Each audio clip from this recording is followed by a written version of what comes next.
Ladijane é a primeira palavra emitida por Clara no início do tempo diegético presente do filme, né? Depois do prólogo, que se passa em 1980. E aí, enquanto Clara e ninguém da família se lembra na cena da reunião do nome de uma empregada que não está mais em convivência, o nome de Ladijane aparece evidenciado na mise-en-scène. Isso acaba demarcando locais temporais permitidos para a lembrança dos nomes de empregadas domésticas. Então, por esse entendimento, a gente acaba percebendo como todo dever de memória passa por um lugar, passa por uma restituição de nomes próprios. Porque apagar o nome de uma pessoa, de sua memória, é negar sua existência. Ninguém lembrava o nome de Juvenita. E aí reencontrar o nome dessa pessoa é retirá-la desse esquecimento, esse gesto. É conferir uma presença que veio dessa ausência.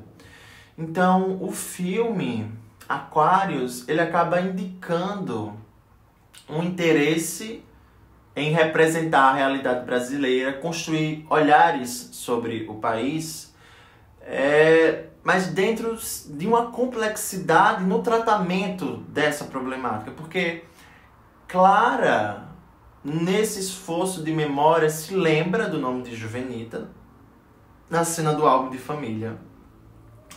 E a gente pensa, seria até mais didático caso a narrativa avançasse sem a lembrança do nome, né?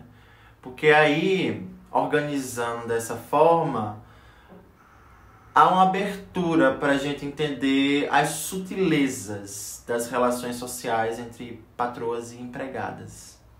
E essa composição é trazida também no diálogo entre Clara e a cunhada Fátima, né? No indicativo da consciência de exploração dos patrões, feito por Fátima.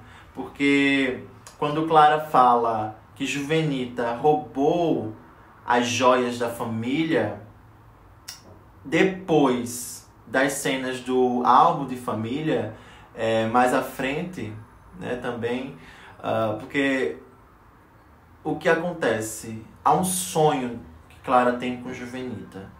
E esse indicativo de sonho aparece por causa do borrado da imagem, numa relação com as fotografias filmadas. E aí a antiga empregada executa a ação pela qual ela foi lembrada na reunião. No sonho de Clara, Juvenita aparece roubando as joias da família. E aí, nesse sonho, Juvenita também aparece na cozinha e vai em direção ao quarto de Clara. Abre o guarda-roupa e pega as joias sem titubear, certo? Então, assim, ela sabia o local, né? Então pega numa caixinha de madeira estampada com coqueiros e praia também. E no conteúdo, a gente observa que está dentro da caixa um colar de pérolas e um anel de brilhantes, que são manuseados por Juvenita enquanto ela está sentada na cama. E até então, o enquadramento da imagem não nos informa da presença de Clara encostada na parede da cabeceira da cama e observando toda a cena.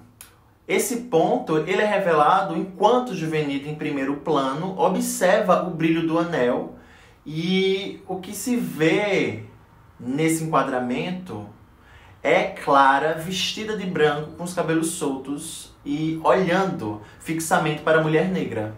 Então, nesse primeiro momento, o que se tem nesse primeiro momento do sonho, existe uma associação espacial de significados das personagens.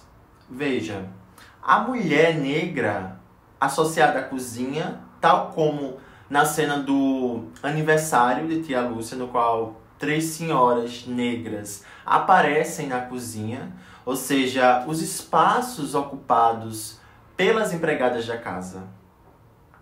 O roteiro do filme, ele ratifica a inflexão em torno das questões de classe, porque ele acaba descrevendo a cena em termos de, na cozinha calorenta, Clara supervisiona empregadas suadas, 2 delas certamente emprestadas para a festa das casas de parentes e amigos, todas de costas, cozinhando, lavando e preparando. Então isso está no roteiro, no livro dos roteiros do filme de Aquários, Bacurau e O Som ao Redor. Isso é colocado no roteiro, nos roteiros disponibilizados. Então a mulher negra roubou as joias da família de uma mulher branca, depois fugiu, escafedeu-se para o Ceará, né? E Juvenita também, mas ao mesmo tempo era a pessoa que fazia uma comida muito boa. Então isso nos remete ao quê? A um arquétipo amplamente discursivizado na literatura e no cinema da mulher negra como cozinheira de mão cheia, né? Da expressão mão cheia. Então, o que se tem aí é o quê? A rememoração, o diálogo com a personagem, por exemplo, de tia Anastácia, criada por Monteiro Lobato, que talvez seja aquela de uma dimensão mais conhecida, né? Porque, além de cozinheira, a tia Anastácia também era babá. Era uma figura associada a, numa realidade da escravidão e pós-abolição brasileira, a ama de leite. O que nos coloca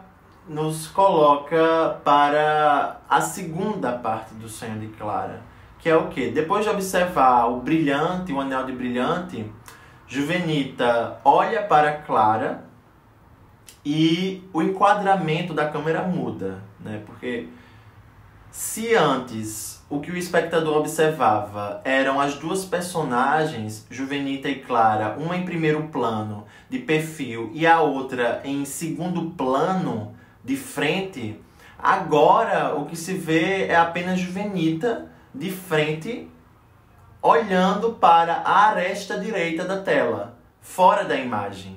Ou seja, onde estaria posicionada Clara? Ela olha para onde Clara está posicionada. E aí, Juvenita, com um tom de voz preocupado, porém contido, informa: a senhora está sangrando. Então, o que a gente observa é Clara, agora com sangue no peito direito, um local onde aconteceu o câncer de mama, que, enfim, a protagonista teve nos anos 80, né? No tempo diegético passado do filme. E aí, ela leva, Clara, a mão em direção ao peito, e antes que ela repouse a mão, a cena tem um corte para a sala do apartamento de Clara vazia, apenas com 3 caixas, também vazias, de restos de jornais e a cômoda que guarda, que é uma herança de família que guarda memórias sexuais de tia Lúcia. Então, é Juvenita quem informa a Clara que seu peito está sangrando. E isso as coloca num exercício que é muito comum durante o desenvolver da narrativa de Aquários, que é a relação, a colocação de 2 experiências. Uma experiência branca, de classe alta, rica ou média, e uma experiência negra, pobre, dentro de ambientes diferentes, né? A questão da moradia em um momento, e aqui a questão do peito que sangra, né? E das significações que são observadas nessa relação. O peito branco que sangra e o peito negro, né, que sangra. Ou apenas o peito. O peito é evidenciado aqui a partir desse câncer de mama que Clara lutou na sua juventude. Então, assim, o que é se colocado, o que parece se esboçar? Parece se esboçar essas significações da mama na história escravocrata brasileira, porque há uma troca aqui de papéis. Se antes o peito que sangrava era o negro, aqui o peito visto como uma metonímia para falar do corpo negro, e em específico da mulher negra, agora, o peito que sangra é o da mulher branca. Então, Juvenita, ela consegue reconhecer esse sangue, né? Porque se antes da imagem, enquanto Juvenita não estava olhando, mas o espectador estava olhando, não víamos o peito sangrando de Clara, a partir do momento que o olhar de Juvenita vê Clara, de repente o peito está sangrando. Ou seja, o que sugere esse aparecimento do sangue pelo reconhecimento do olhar de Juvenita. Então, por essa via, a gente também pode colocar nesse diálogo de tempos históricos que são, mais uma vez falando, inauguradores de discursividades, né? Após a abolição e as experiências no corpo. O corpo ele acaba sendo, para uma representação, para a gente ter uma análise de representação racial em Kleber, nos filmes, um motivo muito forte, uma chave também, uma situação de corpo, acúmulo, memória e corpo e espaço urbano.